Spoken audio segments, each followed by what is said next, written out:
Trigonometry, Chapter 5, Trigonometric Identities, Section 1, Fundamental Identities, Video 2, Even and Odd Identities. This series is based on content from Pearson's Trigonometry, 12th edition, by Lial, Hornsby, Schneider, and Daniels. In the previous video, we reviewed the Pythagorean reciprocal and quotient identities. Memorize these. Cosine squared theta plus sine squared theta equals 1. 1 plus tangent squared theta equals secant squared theta. Cotangent squared theta plus 1 equals cosecant squared theta. Those are the Pythagoreans. Reciprocal, cosecant theta equals 1 over sine theta. Secant theta equals 1 over cosine theta. Cotangent theta equals 1 over tangent theta. And the quotients, sine theta over cosine theta equals tangent theta. And cosine theta over sine theta equals cotangent theta. The sooner you have these memorized, the easier your life will be in this and subsequent math classes. In this video, we discover a new category of identities, the even and odd identities. Now, in order to discuss these, we need to have a brief discussion about algebra. In algebra, a function f of x is even if f of negative x equals f of x for every x in the domain of f of x. This is equivalent to saying opposite inputs yield equal outputs. Similarly, a function f of x is odd if f of negative x equals negative f of x for every x in the domain of f of x. This is equivalent to saying opposite inputs yield opposite outputs.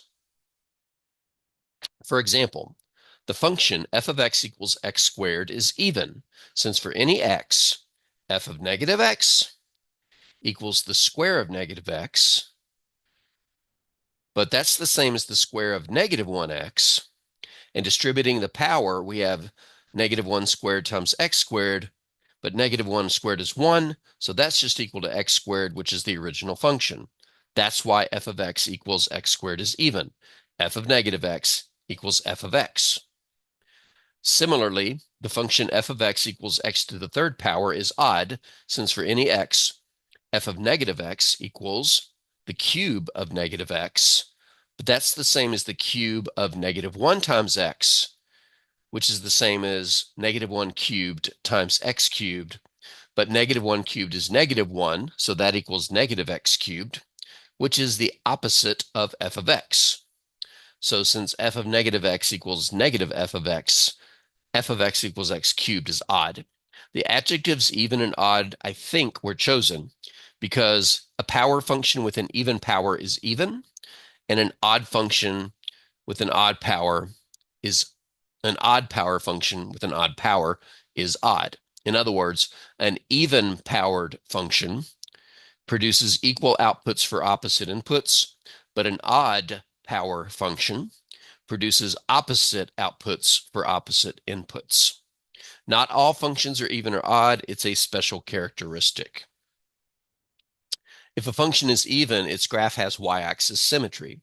And this makes sense, since if x comma f of x is a point on the graph, and f of negative x equals f of x, then the point negative x comma f of negative x is equal to the point negative x comma f of x and is also on the graph. The points x comma f of x and negative x comma f of x are mirror images of each other across the y-axis. For example, for this even function, it contains both the points 6 comma 11 and negative 6 comma 11, mirror images across the y-axis. Similarly, if a function is odd, its graph has origin symmetry in the sense that rotating the graph 180 degrees around the origin will produce the original graph. This again makes sense, since the points x comma f of x and the point negative x comma f of negative x, which is equal to the point negative x comma negative f of x, because f of x is an odd function, those points are symmetric about the origin. For example, on the graph of this odd function, the point 6 comma negative 6.6, if you change the sign of the input to negative 6, you change the sign of the output to negative 6.6. So they go in this direction. So, of the 6 trig functions, which are even and which are odd? Although we could analyze graphs to answer this, let's take a more rigorous approach.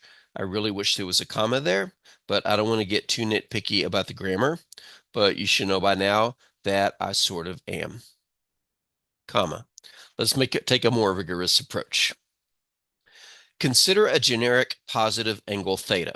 It doesn't have to be positive, but for the sake of the illustration, let's pretend it is, with the point x comma y on its terminal side. Then the corresponding angle negative theta has the point x comma negative y on its terminal side. Now, because x and r, remember r is the distance from the origin, will be the same for each angle, but y will be the opposite. X is the same, y's are opposite. The trig ratios for each angle will be opposite except when the y is not used. Now, what trig function doesn't use y? Well, that means it uses x and r. Oh, that would be cosine. For example, since the definition of cosine does not use y, ooh, that's a catastrophic typo. That's not just a typo, that's flat out wrong. Doesn't use y. Cosine of both theta and negative theta are the same. Cosine of theta here is x over r, but cosine of negative theta is also x over r because the x and the r are the same for theta and negative theta. Thus, cosine of negative theta equals cosine of theta, and hence cosine is an even function. Similarly, secant of negative theta equals secant of theta, and hence secant is an even function. Remember, secant is the reciprocal of cosine, so its definition also doesn't involve y. Now, since the rest of the trig functions definitions use y, you want to verify that, sine, cosecant, tangent, cotangent, they should be odd functions. Let's verify this is true for sine. So let's start with sine of negative theta. Well, by the definition, sine of negative theta is the y coordinate over r, so it will be negative y on top of r. But algebraically, we can just pull the negative out of the numerator and put it in front, and now the fraction y over r is the very definition of sine of theta, the positive theta. But there's a negative in front of it. So just to make sure you're clear on that last move, this fraction is the definition of sine of theta. But that fraction had a negative in front of it, so sine of theta also has a negative in front of it. So, since sine of negative theta equals negative sine of theta, then sine is an odd function. A similar argument shows cosecant, tangent, and cotangent are also odd functions. Thus, here are the even and odd identities. The even functions are cosine and secant. Both of them take in a negative theta, but produce the same answer as taking in a positive theta. Opposite inputs yield equal outputs when you're even. Listen closely. Opposite inputs yield equal outputs when you're even.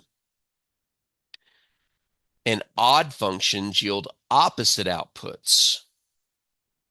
In other words, for odd functions, sine, cosecant, tangent, and cotangent, opposite inputs yield opposite outputs.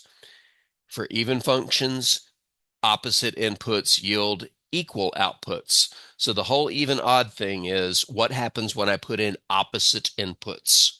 When I put in opposite inputs, if I'm even, I get equal outputs. If I'm odd, I get opposite outputs. There's some alliteration there. Now you try. Pause the video and try the following. Prove tangent is an odd function, but without using the x, y, r argument from this video. Instead, I want you to try to use a quotient identity. Now, you may assume that you already know cosine is an even function and sine is an odd function, but proving things are equal is where we're going in the next section. All right, if you haven't paused the video to try to prove this, I'm going to walk through it fairly quickly. The proof goes something like this. If we start with tangent of negative theta, we can use a quotient identity to rewrite that as sine of negative theta over cosine of negative theta. But then we can use our even and odd identities to say what these trig functions do with negative inputs. Sine being an odd function produces an opposite output. Cosine being an even function produces an equal output. And then we could just algebraically pull the negative in front, and then the sine over cosine becomes tangent. Therefore, tangent of negative theta equals negative tangent of theta without using the XYR definition.